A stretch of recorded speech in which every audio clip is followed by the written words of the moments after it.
Hello po, sir. Nandito na ako sa drop off. Saan po kayo banda dito, sir? Dito ako sa may Tawiran nga mo, Tawiran Tres. Tawiran Tres? Saan po yun? Oo, malapit ka sa Palengke. Dito sa may Concepcion, Palengke. Sorry sir, hindi ko alam yun eh. Wait lang po ah. Ay hindi, labas ka dyan, pre, labas ka. Commercial bahag. Labas po ako. Sige sir, wait lang po ah. Sheesh! Mali pa yung drop off. Boy, pwede magtanong? Saan yung palengke dito? Ganun ako. Kaliwa. Thank you. Shit, saan yun? So what's up sa inyo guys?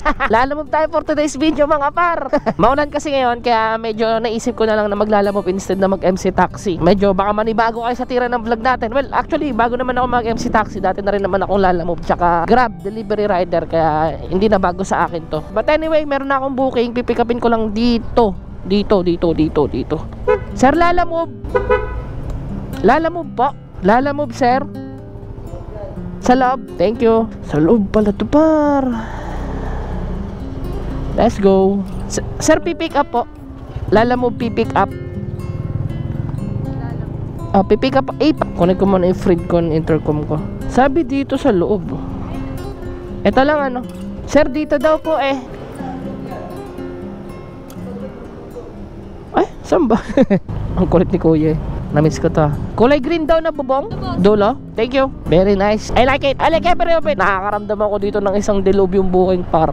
Nararamdaman ko malaking parcel to. Sa mga ganito mga warehouse na malalaki, feeling ko talaga malalaki eh. Ma'am, lalamove daw po. Lalamove. Ano po? Magpipick up po.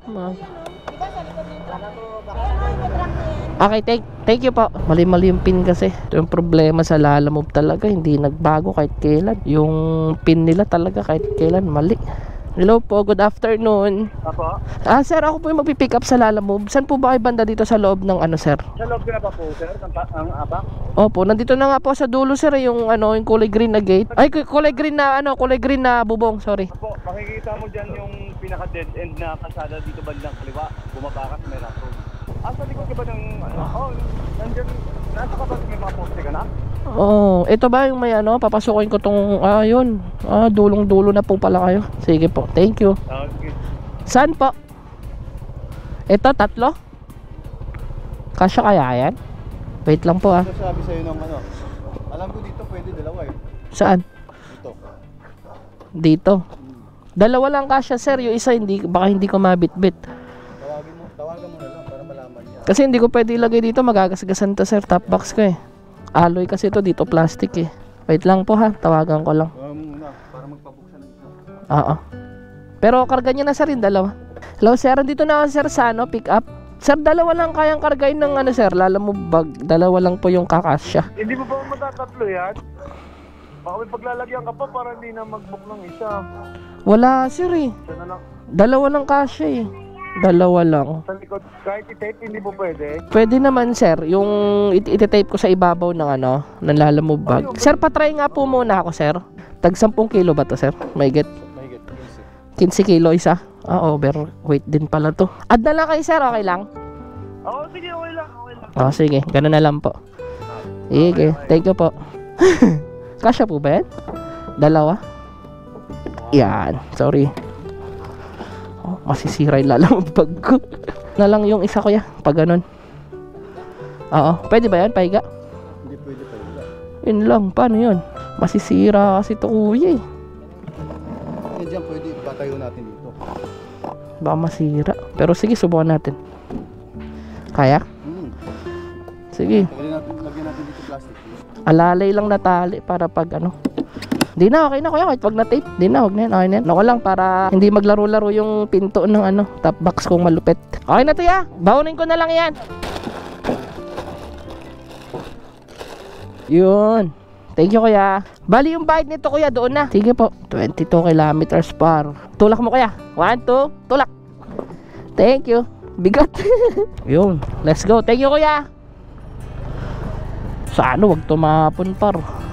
Okay na guys, na-pick up na natin yung napakabigat natin parcel para ngayong araw. Oversized na, overweight pa. Pero okay lang yon, as long as nakausap naman natin ng maayos si customer na mag-a-add naman siya. Wala namang problema sa atin yon. Ang pinaka-problema lang kasi guys, ito para sa lahat, para sa kaalaman ng lahat, para sa mga nagbubook sa kahit na anong platform, kay Grab, kay Move It, kay Lalamove, kahit kanino pa, kay Angkas, or kung ano naman. Kapag magpapadala po kayo, i-make sure nyo lang po na pasok doon sa limit na nire-require lang sa mga rider. Kumbaga, dito kasi kay Lalamove, 20 kilograms lang siya. Tapos, dapat Lalamove bag lang, kasize lang siya ng Lalamove bag. Kapag hindi na nagkasya sa Lalamove bag, mayroon po kami karapatan na i-refuse yon. Malaking bagay po sa amin yon kapag medyo matigas ang ulo ng customer. Pero most of the time naman, nagpapa-add na si rider kapag ganon. Kasi syempre, yung bigat tapos yung laki, 'di ba? Hindi na ganon talaga madalas kinakaya kapag, especially kapag maliit yung motor na. Swerte lang tayo kasi medyo malaki yung motor natin at saka may top box tayo. Kaya naisakay natin ng maayos yung parcel natin. Dito sa booking ko na to, ang pina-add ko sa kanya is 100 pesos. So from 250,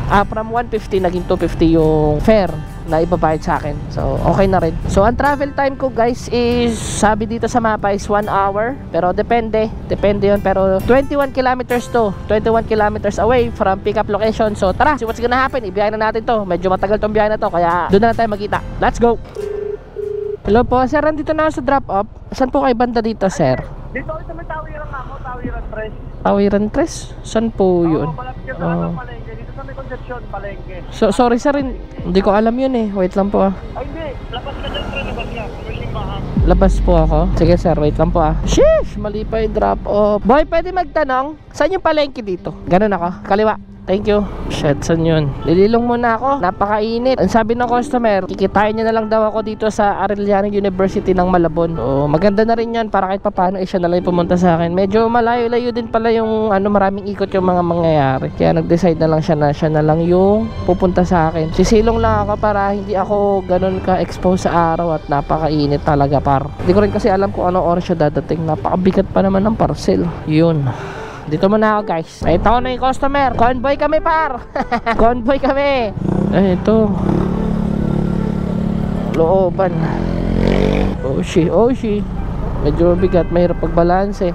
Wow, napakalupit ang lugar nila. Yun naman pala yun.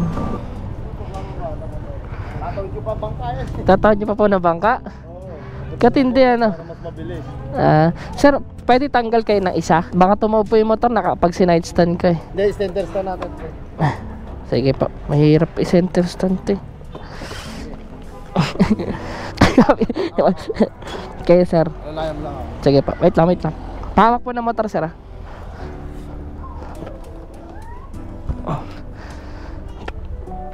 Yun, tali. Gusto niya yata.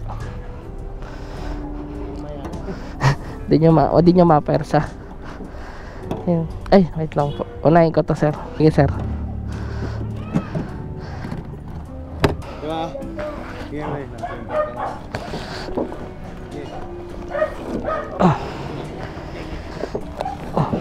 Ito sir, isa. Ito mas mabigat yung isa. Pakabigat pala niya.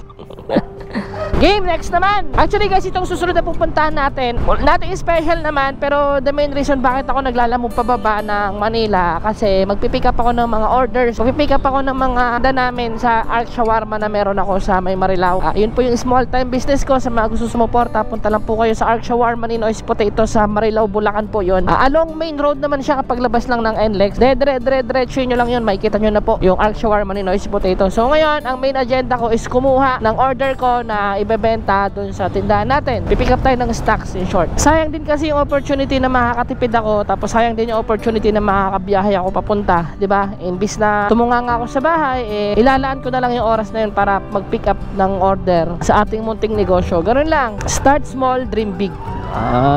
Kasi ako personally naniniwala ako na yung mga sikat na mga negosyo ngayon nagsimula lang yan sa mga maliliit na negosyo. Kumbaga, itong ginagawa ko ngayon ay sumusubok ako, 'di ba? By any chance lang naman na maging successful ako sa pagnenegosyo, 'di ba? Malay natin, 'di ba? Hindi wala naman nakakaalam noon but the only thing na pwede mong gawin para malaman 'yon is to do it. There's only one way to find out, 'di ba? And that when you do it, you will know once you do it. Tama ba English ko?